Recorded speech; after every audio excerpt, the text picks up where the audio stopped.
If we miss this golden opportunity, we are bound to suffer in time to come.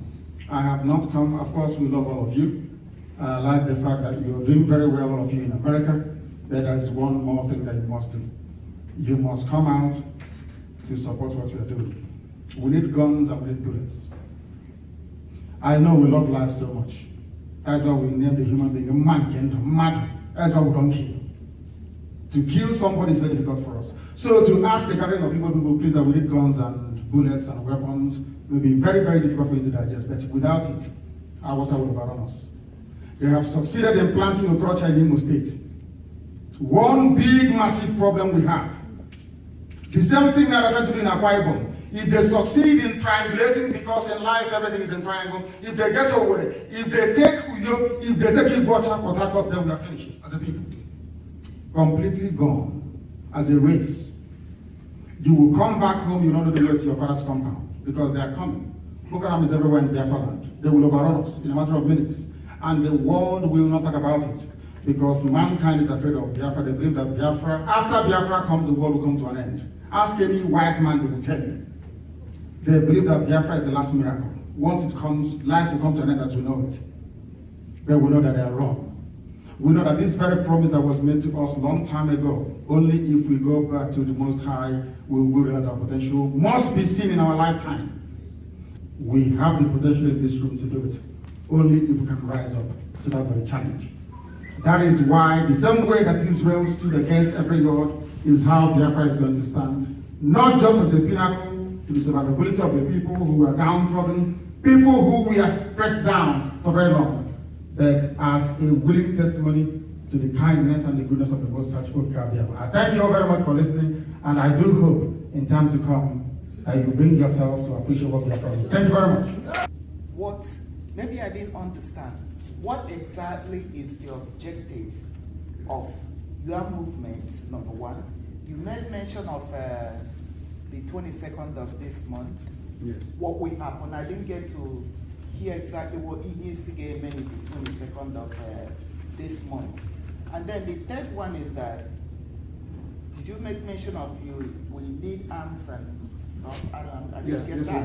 So I really need to understand these three things. You know, please, thank you. Let me start from the last one, please. Following from what the person I've got asked.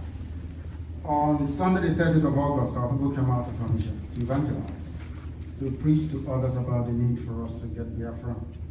And on the orders of Buhari, they were shot dead.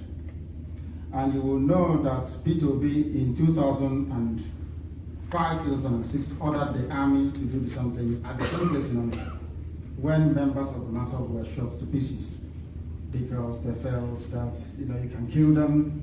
Igbo people don't care, which is a matter of fact. We don't care about each other, that is the truth. We may gather once in a while to eat, to party, and to drink. But when our people die, nobody cares about them, nobody cares about them. Now, from that, we now know that the best way to defend yourself is to be armed. Because Boko Haram is everywhere, in the zoo, police in the zoo, army in the zoo, navy. The zoo, by the way, is Nigeria. That's what we call it, is a zoo. A place full of wild animals. Only those who are not sensible will understand that there is no name like Nigeria before the white man came. I don't even want to call you nigger. Then I'll call you nigger. Because when you say I'm a Nigerian, it means you're a nigger from a nigger area. That's what the meaning of it. Niger is English word for nigger. In Latin, it is nigger. In France, it is called Niger. Means the same thing. And I can't be a nigger. I come from Biafra, a place that's older than Britain. That's number one. So we need guns and we need bullets. And those of you in America will give it to us. Very, very important. And also, on the 22nd of this month, something will happen. It's called the blood moon. Most of you don't know that in 1967, before the war started, there was a blood moon as well. Are you aware of that? It comes once in a while. There was blood moon in 67. There will be blood moon this year, because after this year, we are going to be free no matter what happens. Because if we don't get Biafra, everybody will have to die. As simple as that. And we're not joking. I came from back home for this convention. I stay in Biafra land. I don't stay in London anymore. I stay in Biafra land. I don't want people to underestimate what we are fighting and the type of adversaries that we're facing. Very, very critical. The World Igbo Congress was set up to ensure that all these senseless extrajudicial killings of our people should stop. Is that not correct? Is that not correct? Is it continuing or not? They are still killing us. They are deporting us from Lagos, burning our shops all over the place. Our people being rendered useless and homeless. No appointment from Buhari. The oil and gas comes from our land. But after a while, I sensed more or less, well, this is what you have to do. If you don't do it, then what comes after it? My question to you now is that, have you ever thought about the effects of what we're trying to incite? And number two, you know the society where we're in. Where do we go from there? I understand we have concern. Is it possible for the concern to be addressed objectively? We can always reach wherever we want to go. I'm sorry, your name, please. Thank you very much. As long as you're a Biafran, you have my love and you have my respect. I will honor you anytime, any day. If you stand in front of me and say you're a Nigerian, you have something else coming. I will never respect you because it means you're not sensible. Simple as that. About the implications, we are dead already. They say he that is down this fear no fall. If you want to live in humiliation, fine for the person. As for me, death is better than living in humiliation. Thank you. My name is Chief Solicited. Nnamdi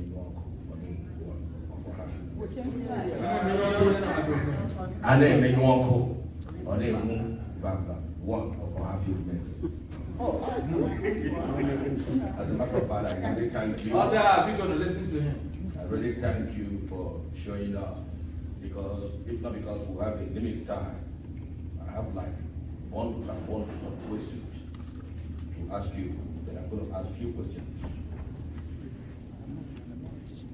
Someone had just mentioned about people who die as a result of this cause. What kind of benefit? And you answered it. A lot of us are here and you wanted us to give you the support. And you mentioned guns, you mentioned arms and ammunition. And I also understand that if we make ourselves really open, let's assume we're in Nigeria, you understand the type of cause it is, and that is treason. One question is, if I go to Nigeria and I've already identified and made myself known, and everybody knows, I'm not denying the fact that I'm not a Biafra, and I get arrested to face treason, what are the modalities you put in place, at least, to save my life? What kind of security do you have on ground? Secondly, you talk about being recognized by 88 countries.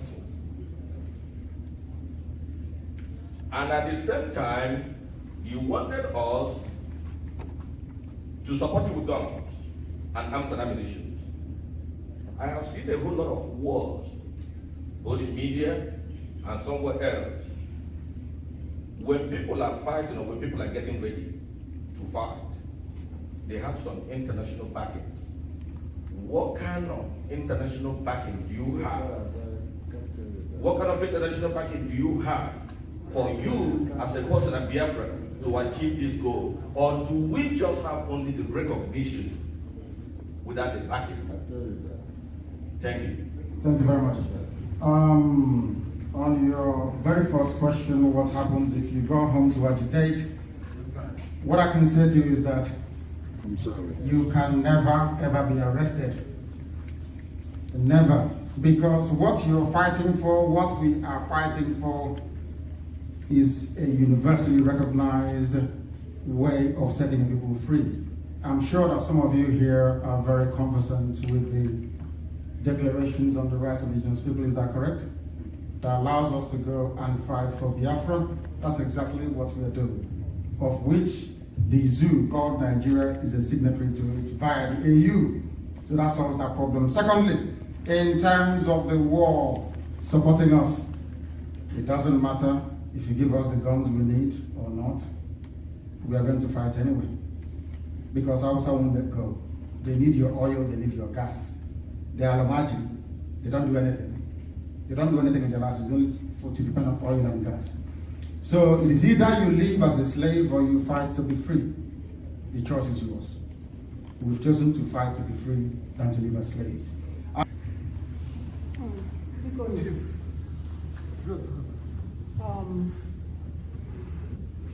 would want to reiterate and say again that I don't know how to quantify the fact that I'm here today for this convention, and I've enjoyed interactive discussion of peace talk until now. I'm telling you, I don't know, questions were asked, questions have been put in place. In fact, the last question was asked by my brother over there, and I saw majority of people saying, well, he cannot tell us how he's going to integrate 70 people if this is going to be in place. So I'm saying, I don't understand. You have given a mandate, you have given a date, and you say it's do or die. So I don't know. You're not gonna die. Because I know too that America would have not been like this today if Martin Luther did not stand his ground and go to war and fight for, peace. And that's why people like me is here today to enjoy. But I want to ask you all that, how can we, at this interim time, go into this, I don't know. It's like, yes, it's like he's talking like I naga war. My heart is just like, so what is going on? Please. Yes. Okay. The fact of the matter is that we have to speak the truth. It may not sound very palatable, but as our brother, Dr. George Verisi, he spoke earlier about truthfulness and honesty.